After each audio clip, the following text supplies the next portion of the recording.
talk about how wellness initiatives, employers might be really more interested in a lifestyle approach than the traditional kind of Western medicine approach. 70% of major cardiovascular disease events in the United States were attributable to low and moderate CV health, right? We'll talk a little bit more about what that means, but having bad cholesterol, having insulin resistance, having metabolic syndrome, having high blood pressure, right? These are the characteristics of poor CV health, and they lead to the vast majority of hard CV outcomes. It's estimated that 2 million major cardiovascular events could potentially be prevented each year if all US adults could attain high CV health.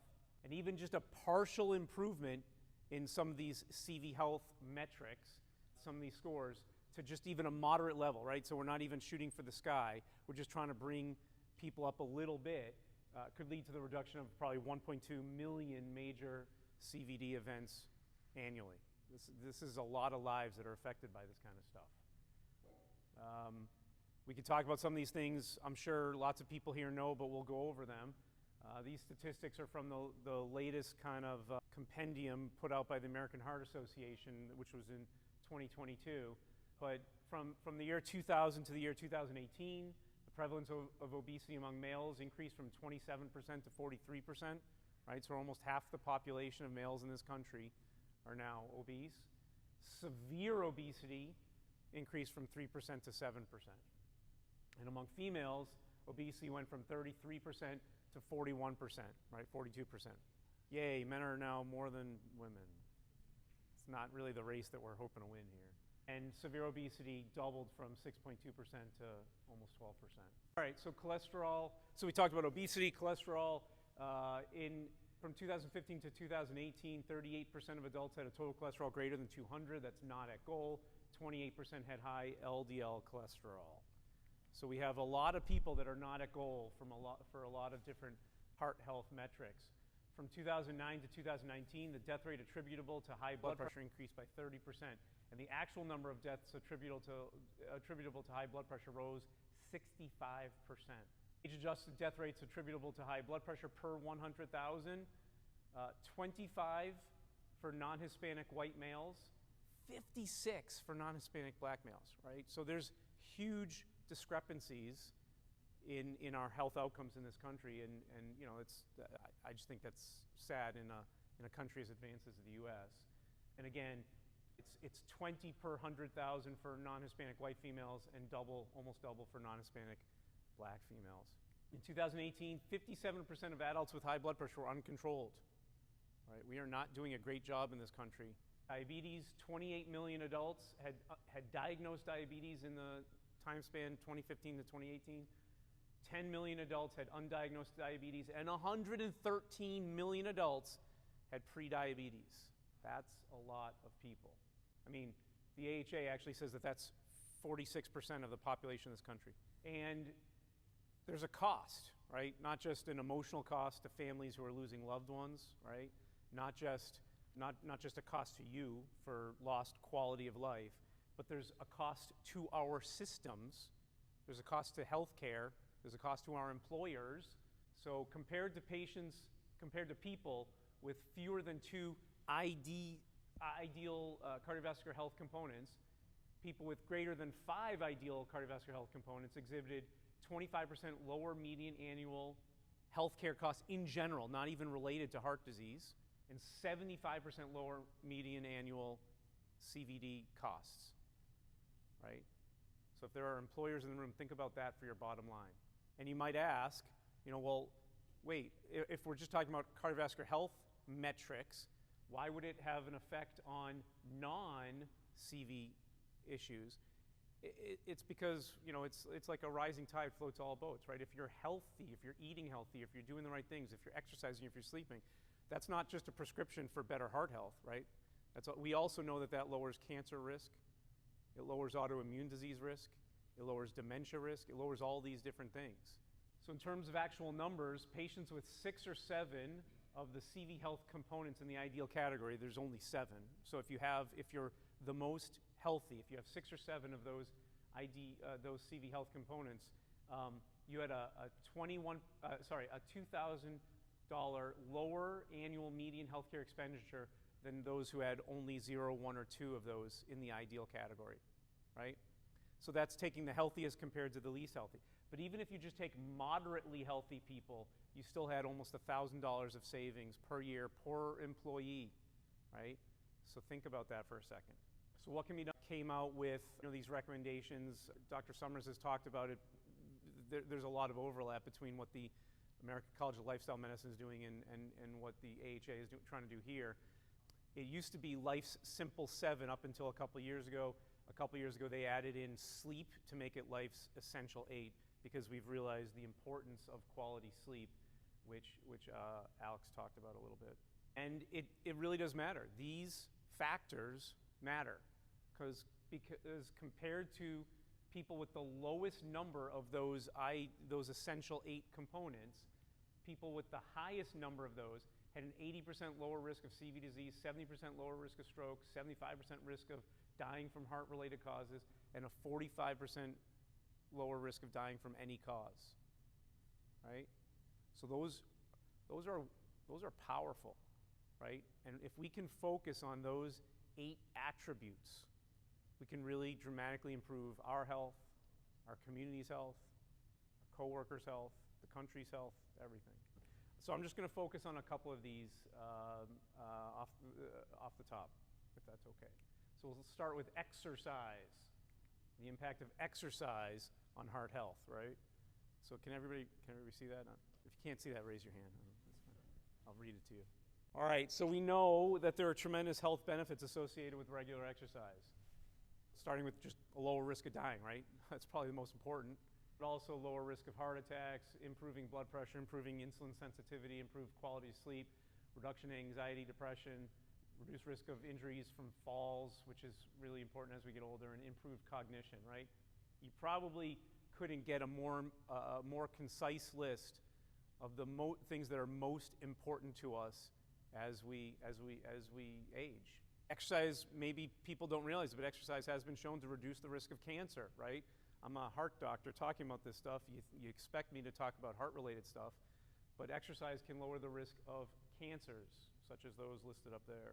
And adults over the age of 60 who are physically active are at a reduced risk of lots of really worrisome, terrible things. And on the flip side, we know that it's associated with better quality of life, healthier aging trajectories, and improved cognitive functioning. Right? We're not even talking really right now about the burden that dementia places on this country, but it's huge. Physical inactivity is the number 2 most powerful risk factor for stroke, number 1 being high blood pressure, but exercise is really important. Physical activity is really important. And we know from this study that came out several years ago already that replacing just 30 minutes of sitting with light activity, right? We're not saying that you have to turn into Dr. Summers here and start, training for, triathlons and whatnot. But just replacing replacing just 30 minutes of sitting with light activity, corresponding to an estimated 17% lower risk of early death, right? Light activity. And the same amount if you increase it to moderate or vigorous exercise, corresponding to about a 35% lower mortality risk. To the least active individuals, the most active individuals have about a 30 to 40% lower risk of developing heart disease. And if you have heart disease, if you've been diagnosed with heart disease, you have a 27% lower chance of dying from it if you are exercising. So these are the goals put out by the 2018. This was updated. Every 10 years they give an update. The one before that was 2008. So 2018 Physical Activity Guidelines for Americans. Sufficient physical activity is defined as 150 minutes a week of moderate intensity aerobic exercise, right? So that's just 30 minutes 5 days a week would be enough. They do recommend 2 days a week of muscle strengthening activity. There's some evidence that isometric exercises like planks or wall sits and things like that, where your muscles are not actually contracting, they're just fixed in a position. There's some evidence that may be really especially beneficial for like blood pressure reduction. But just doing anything is important.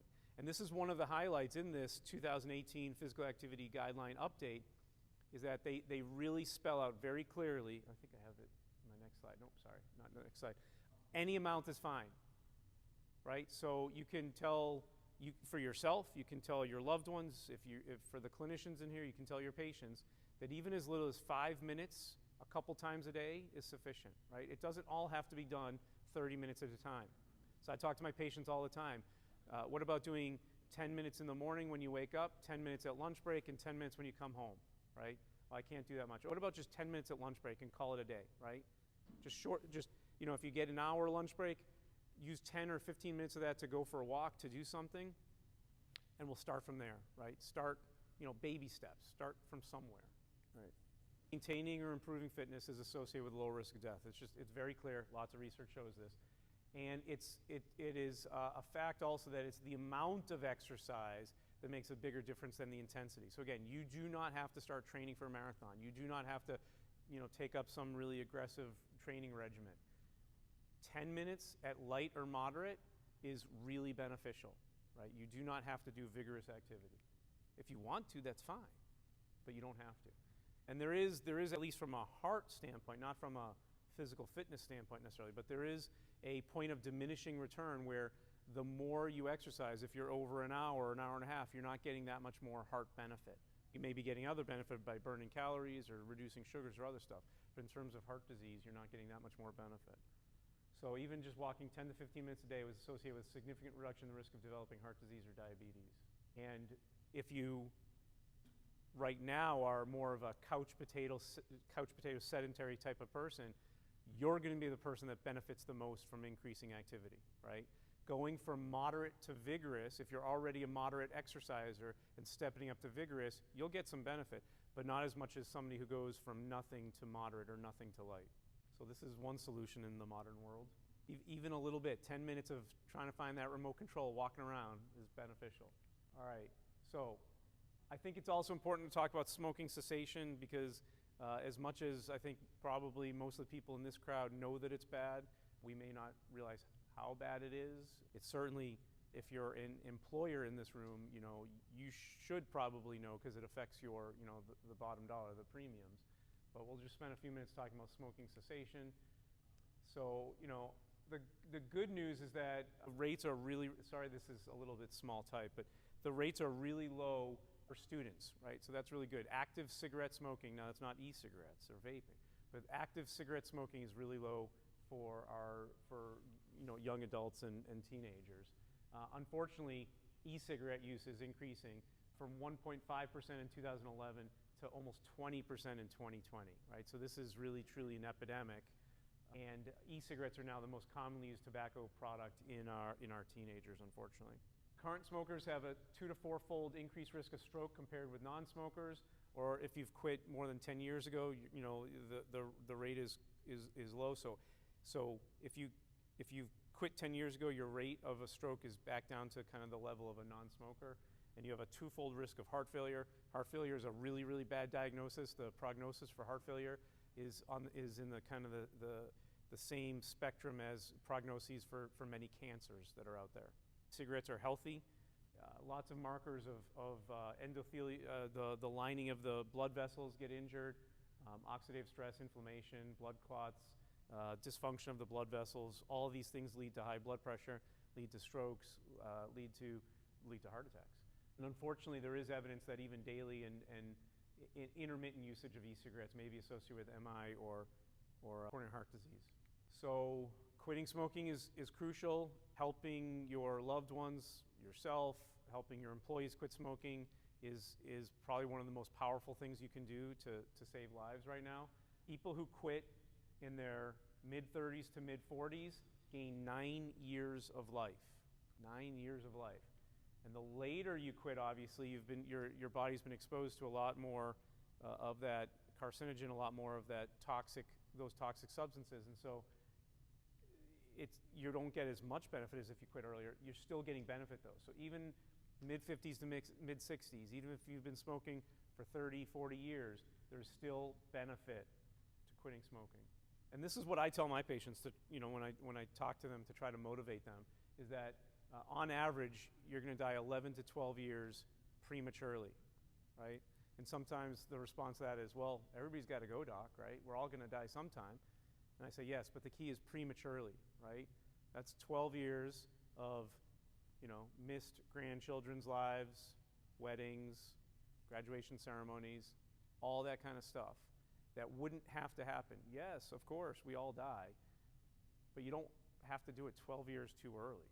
So then let's move on to nutrition. But I guess I want to focus a little bit on the data behind this to try to make a compelling case for what we've already been hearing this morning, which is that in a nutshell, plant-based diets, plant-forward diets are going to be healthier certainly for heart health. So this is where we do worst in the country is in our diet. So if you look at those CV health metrics I was talking about earlier, when it's smoking, it's blood pressure control, it's obesity, it's all these things, right? We do worst with healthy nutrition. Less than 1% of the population of this country achieved ideal levels across all the healthy, across this healthy diet score, which we can go into the components. But basically, it's just, are you getting enough fruits and vegetables? Are you getting enough fiber? Are you keeping, saturated fats down, and all these kinds of things that we've been hearing about? But under 1% of the country meets the ideal levels for all the features.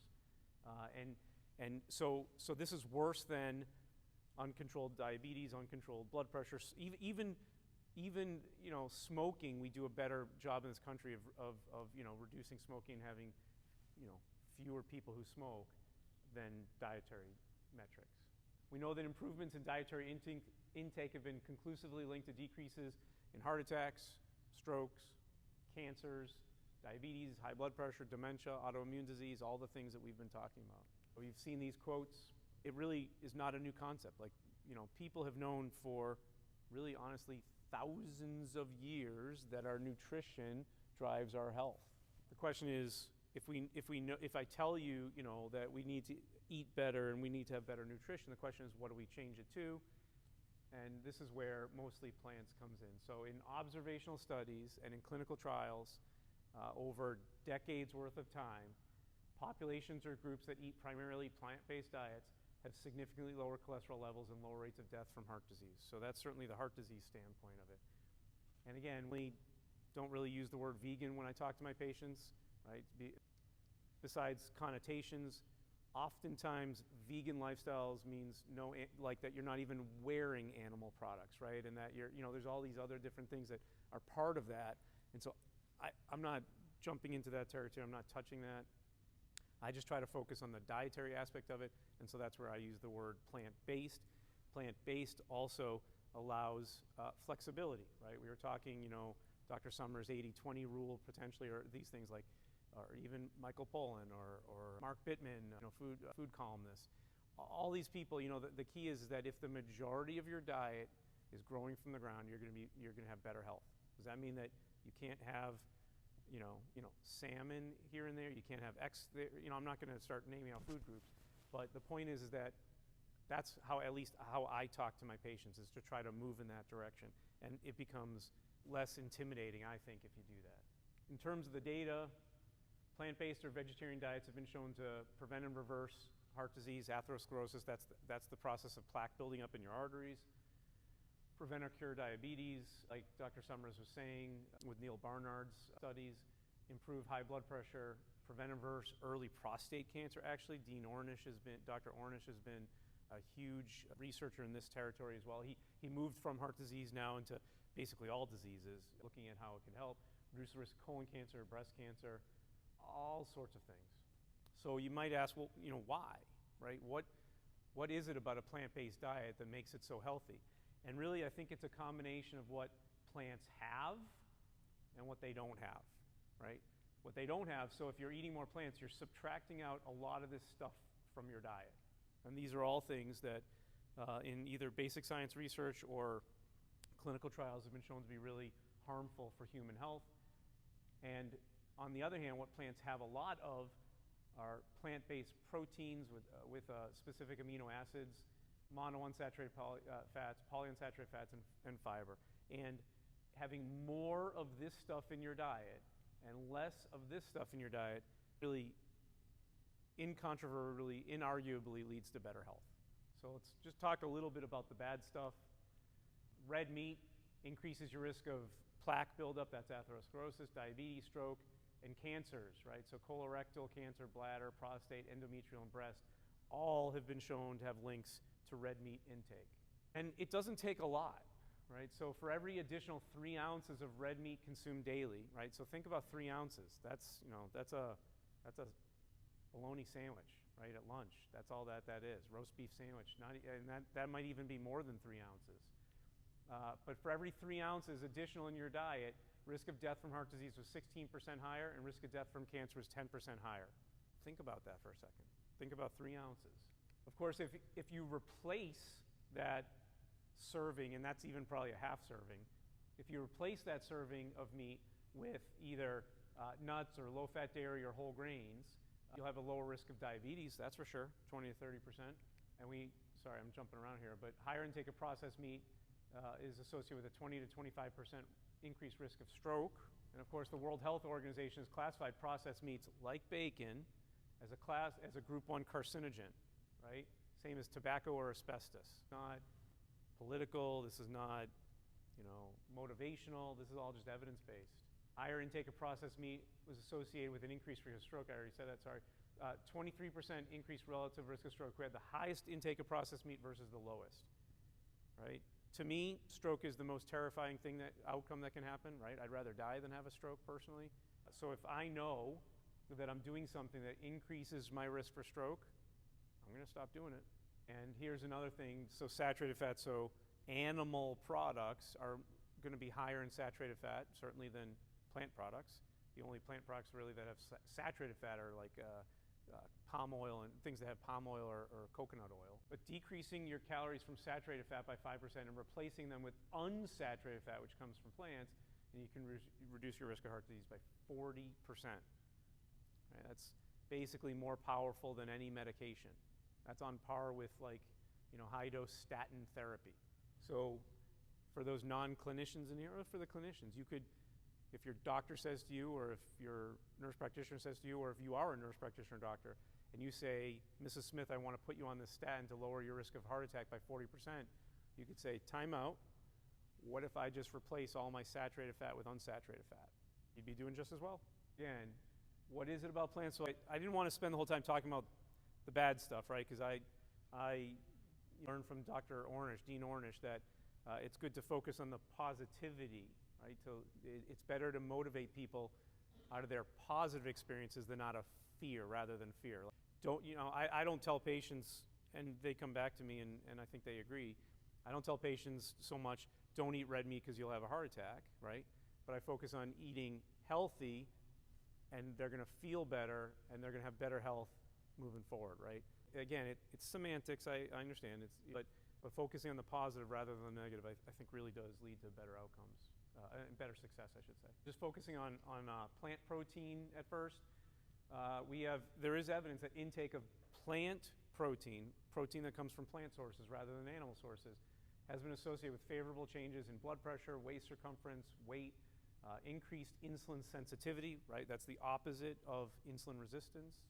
So insulin sensitivity is a good thing. Favorable changes in risk for diabetes and reductions in fatty liver disease. Higher intake of plant protein associated with a lower risk of type 2 diabetes. And so this is, if you substitute out one of these things with plant protein, your risk goes down by this much, right? And so this would be if there was no effect whatsoever. This is called the line of identity. The further to the left of this line, the more dramatic the effect. And I'm sorry if that's small for people in the back, but the point is that if you replace processed meat with plant proteins, if you replace protein from processed meat with protein from plant sources, you'll have a dramatic reduction in risk of diabetes.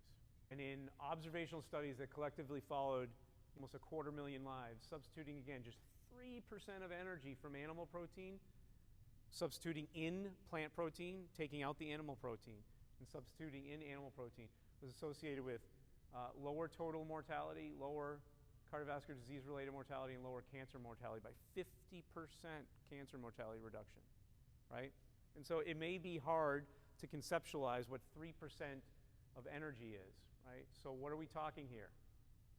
This does not mean you have to eat a big can of beans every day, right? what we're talking about. Basically, 3% is this much edamame, that much tofu, and this is misplaced, but it's basically less than half of that can. Point is that it doesn't take a whole lot to have a huge effect. Quick word about the different kinds of fats.